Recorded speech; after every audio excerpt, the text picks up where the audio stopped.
So the difference between freshman year Kiersten doing ministry and senior year Kiersten doing ministry is astronomical.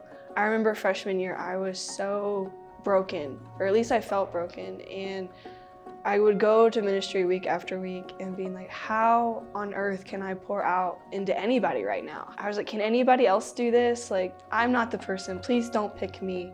Can I just be the one to stack chairs? Can I just not be seen? But I had some teammates who would always come around me and be like, Kiersten, no, like you have an identity in Christ and there's more for you, and we're gonna pray and contend for your destiny in Jesus.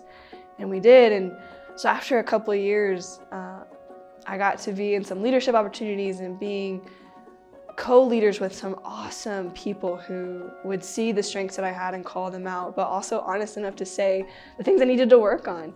And I learned how to be gracious with the people that I was leading and people that I was with who were on my team. Because before, I would always hold myself to this impossibly high standard and totally berate myself when I couldn't meet it. And then I would do that to other people, and I would wonder, why aren't you good enough? Why aren't you better than what you are? And it was because I was so harsh on myself. But after being with those other leaders, I learned, oh, I can be gracious because Jesus is gracious with me. And then last year when I led a ministry trip, I learned the lesson again. You know, you kind of learn the same lessons multiple times. But last year I was so caught up with, oh no, what's gonna happen if I don't do this perfectly? I have 30 people who are counting on me, and if I drop the ball, it's not just me, it's all these people.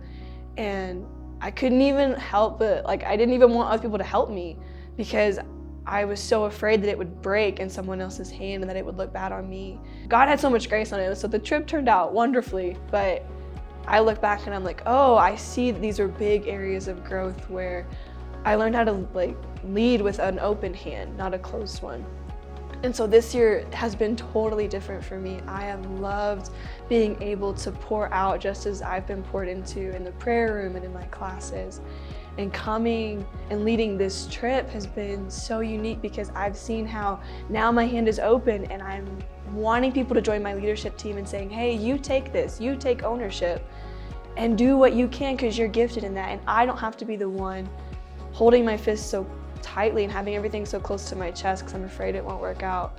I know that Jesus is the real leader, and all I'm here to do is to pour into my team and to pour into everyone that I come into contact with, and then be refilled every night and every morning because his mercies are new.